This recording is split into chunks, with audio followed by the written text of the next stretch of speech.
खास करके मैं ये बताना चाहती हूँ कि विश्वकर्मा पूजा क्यों मनाया जाता है। दूसरी बात 17 सितंबर को ही मनाया जाता है। क्योंकि उनको इस दिन जन्म हुआ था और यही है कि विश्वकर्मा पूजा सृष्टि के रचयिता ब्रह्मा जी के 7वें पुत्र थे और 17 सितंबर को हुए थे। इसलिए हर साल इस दिन विश्वकर्मा भगवान की पूजा की जाती है। विश्वकर्मा भगवान दुनिया का सबसे पहले शिल्पकारी वास्तुकार या मान लेते हैं वास्तुकार कहा जाता है, इसलिए कि वास्तु शास्त्र में भगवान की पूजा की जाती है। जैसे मकान हो गया, झोपड़ी हो गया, ये सब बनाते हैं इसीलिए। और उसके बाद भी देखिए, आप नहीं मानिएगा, जैसे किसी का झोपड़ी ओपड़ी है या मान लेते हैं, हम पहले ही बता रहे हैं कि जैसे हमारे कृष्ण भगवान थे हिंदू धर्म के अनुसार, तो कृष्ण भगवान थे, सुदामा जी थे, तो सुदामा जी के कैसे आकर के विश्वकर्मा जी ही आए थे कि इतनी बड़ महल बनाए थे जो झोपड़ी में रह रही थी। तब उनका बिना आशीर्वाद के हम लोग नहीं चल सकते हैं, हम लोग नहीं रह सकते हैं। तो उनका आशीर्वाद भी जरूरी है, इसलिए पूजा की जाती है। विश्वकर्मा भगवान का यही बहुत बड़े महत्व है कि बिना उनके हम लोग एक डेग नहीं चाह। जैसे सूर्य भगवान है, तो सूर्य के तप में हम लोग खड़ा नहीं हो सकते हैं, तो उसके लिए हमको किसको ज़रूरत पड़ेगी, किसको पुकारेंगे? विश्वकर्मा जी को पुकारेंगे। तो विश्वकर्मा जी आएंगे तो हमारे महल को तैयार करेंगे, तो हम लोग को धूप के, सूर्य भगवान के धूप से हम लोग को बचाएंगे। यही इसीलिए मनाया जाता है विश्वकर्मा पूजा।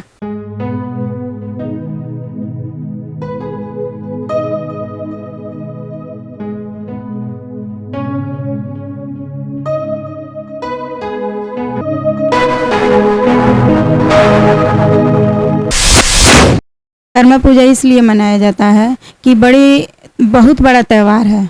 जैसे कि हम लोग मनाते हैं गणेश चतुर्दशी, गणेश उत्सव, इसी तरह ये भी एक पूजा ही है। ये भी विश्वकर्मा भगवान को पूजा किया जाता है। वास्तु शास्त्र का है, ब्रह्मा जी के 7वें पुत्र हैं।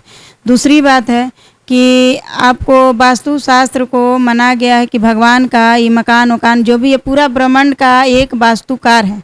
वास्तुकार है क्या आप नहीं समझ में आता है तो ये भी मैं विस्तार से बता दे रही हूँ कि मकान का जो सृष्टि का रचयिता है उनके ही पुत्र हैं। ये भी मकान ब्रह्मा जी सृष्टि के रचयिता करते हैं और विश्वकर्मा भगवान अपने महलों की रचयिता करते हैं। तो बिना महल नहीं है तो हम लोग नहीं रह सकते हैं, इसलिए इनको बड़े पैमाने पर पूजा किया जाता है।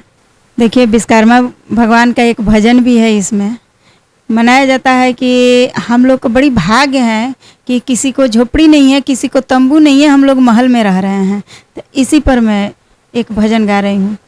धन्य धन्य भाग्य मोरा भैया हो, महल उठवनी हो, भैया ई हो बड़े विश्वकर्मा के आशीर्वाद त हम रहनी महल में, भैया ई हो बाटे विश्वकर्मा के आशीर्वाद त महल में हम बनी हो।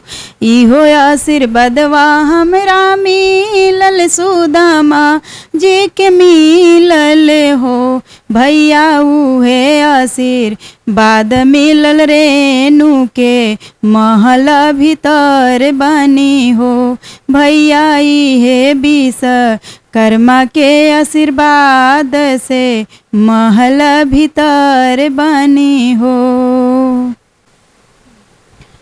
बहुत बहुत धन्यवाद कि आज हमारे यहाँ आप पधारे और हमसे संपर्क किए, इसके लिए बहुत बहुत धन्यवाद आपको। मैं जितना हूँ देंगी उतना ही कम है धन्यवाद।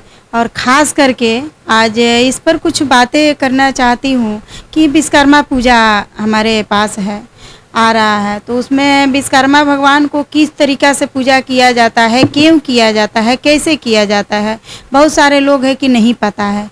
तो मैं यही बताना चाहती हूँ आपके चैनल के माध्यम से कि विश्वकर्मा पूजा हमारे पूरा ब्रह्मांड के वास्तु शास्त्र है, वास्तु है। जैसे कि आज हम जो मकान में रह रहे हैं, जो गाड़ी घोड़ा चल रहा है, उन्हीं के आशीर्वाद से, उन्हीं के देन है कि चल रहा है, वो उस पर रहते हैं। दूसरी बात है कि हम लोग जो भी पूजा करते हैं उनके माघ महीना के दिन उनके प्रकट हुए थे, इसी माघ महीना में, तो इसलिए उनका पूजा भी किया जाता है धूमधाम से, बड़े परिमाण से पूरा ब्रह्मांड में मनाया जाता है। और उनके ये किया जाता है जो शाम में 12 बजे के बाद, सुबह में नहीं, सुबह में अपना गाड़ी अपना धो लीजिए, धा लीजिए, या जो भी घुमाना है घुमा करके दोपहर के बाद उनका पूजा कीजिए। पूजा करने के बाद उनको देखिए, आपका गाड़ी हो या मकान हो या आपकी आत्मा में बहुत संतुष्टि मिलती है, सुख समृद्धि सब चीज़ मिलती है इनसे। जब घर में आदमी का पेट में भोजन नहीं रहेगा तो फिर कोई चीज़ अच्छा नहीं रहेगा। तो रोटी कपड़ा मकान की ज़रूरी है, तो हमारे विश्वकर्मा भगवान ने देते हैं। हमारे विश्वकर्मा जी का यही महत्व है। मेरा नाम है रेणु कुमारी, मैं लोक गायिका हूँ, पटना बिहार से हूँ और रहती हूँ कंकड़बाग में। अपना परिचय मैं यहीं दे रही हूँ और मैं एक संस्था भी चलाती हूँ। अपना संस्था का नाम है नन्ही परी सोशल वेलफेयर फाउंडेशन। इसमें है कि अगर तत्वदान जो गरीब है व्यक्ति, जिसमें बहुत लाचार है, जिसका खाने पीने का नहीं है, उसका भी मैं मदद करती हूँ। और जिसका मान लेते हैं कि जो पढ़ने का नहीं है, पढ़ाई नहीं हो रहा है बच्चों लोग को, उसका मैं खर्च उठाती हूँ। और शादी ब्याह भी लड़कियों को नहीं हो रही है, उसका भी हमसे आकर के संपर्क करें। जो भी हो, जो गरीब लाचार व्यक्ति है उसके लिए, जो हॉस्पिटल में इलाज नहीं करा पा रहा है उसका मैं इलाज कराऊंगी। इतने कर करके मैं बहुत धन्यवाद अपने वाणी को विराम करती हूँ।